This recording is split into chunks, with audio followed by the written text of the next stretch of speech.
একটা হাদিস এসেছে যে ইনশাআল্লাহ যখন কেউ বলে কোনো কাজ করার আগে তার ওই কাজটা সুসম্পন্ন করার দায়িত্ব আল্লাহ পাক নিজে নিয়ে নেন।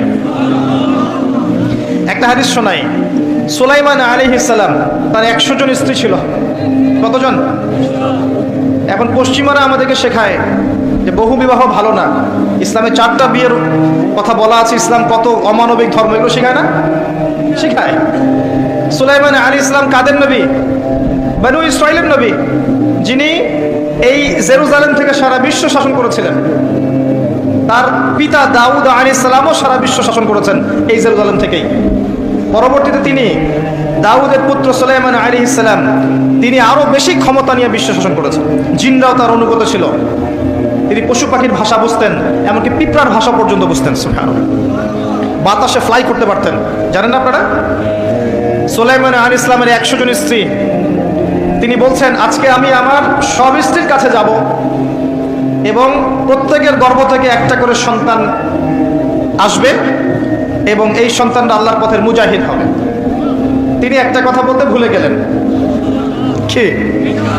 নবী সাল্লাল্লাহু আলাইহি ওয়াসাল্লাম বলছেন যে কোনো স্ত্রী সন্তান জন্ম দেয়নি, একজন স্ত্রীর গর্ভে একটা সন্তান এসেছিল, সেটা আপনার প্রিম্যাচিউর, যেটাকে আমরা বলি প্রিম্যাচিউর বেবি, মানে হ্যাঁ বিকলাঙ্গ না শব্দটা, আসলে মানে ম্যাচিউর না, আমাদের মতো সুস্থ না, সুস্থ সবল না, এবং সেও পরবর্তীতে বাঁচেনি আর কি।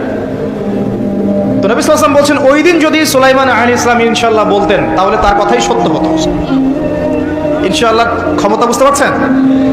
নবী করিম সাল্লাল্লাহু আলাইহি ওয়াসাল্লাম মক্কায় দিন প্রচার করছেন এবং তার বিরোধিতা করছে কাফের মুশরিক কুরাইশরা। তাদের কাছে ধর্মতাত্ত্বিক কোনো দলিল ছিল না, তারা দলিল খুঁজতে চলে গেল ইয়াসরিব, মদিনায়। মদিনায় ইহুদিরা থাকতো। সেখানে গিয়ে ইহুদিদেরকে জিজ্ঞাসা করছে আমাদেরকে এমন কিছু শিখিয়ে দাও যেটা দিয়ে আমরা মুহাম্মদ সাল্লাল্লাহু আলাইহি ওয়াসাল্লামকে চ্যালেঞ্জ করতে পারি। তখন ইহুদিরা শিখিয়ে দিল তাকে গিয়ে 3টা প্রশ্ন করবে। কয়টা প্রশ্ন? এই 3টা প্রশ্নের উত্তর যদি সে দিতে পারে নিঃসন্দেহে সে একজন নবী, কোনো সন্দেহ নাই। আর যদি এই 3টার উত্তর দিতে না পারে বুঝে নিবে সে মিথ্যাবাদী, সে নবী নয়। কত বড় প্রশ্ন তাহলে! কারা শিখিয়ে দিল? ইহুদিরা। 1 নাম্বার, তাকে গিয়ে জিজ্ঞাসা করবে আসহাবুল কাহফের কি হয়েছিল, গুহাবাসী যুবকদের কি হয়েছিল। 2 নাম্বার, তাকে গিয়ে জিজ্ঞাসা করবে যে জুলকারনাইন বাদশাহ, যে পৃথিবীর পূর্ব থেকে পশ্চিম পর্যন্ত শাসন করেছে, তার কি হয়েছিল। এবং 3 নাম্বার, তাকে জিজ্ঞাসা করবে আত্মা কাকে বলে, রূহ কাকে বলে। যদি উত্তর দিতে পারে সে নিঃসন্দেহে নবী, যদি না পারে বুঝে নিবে সে নবী নয়। তারা চলে আসলো।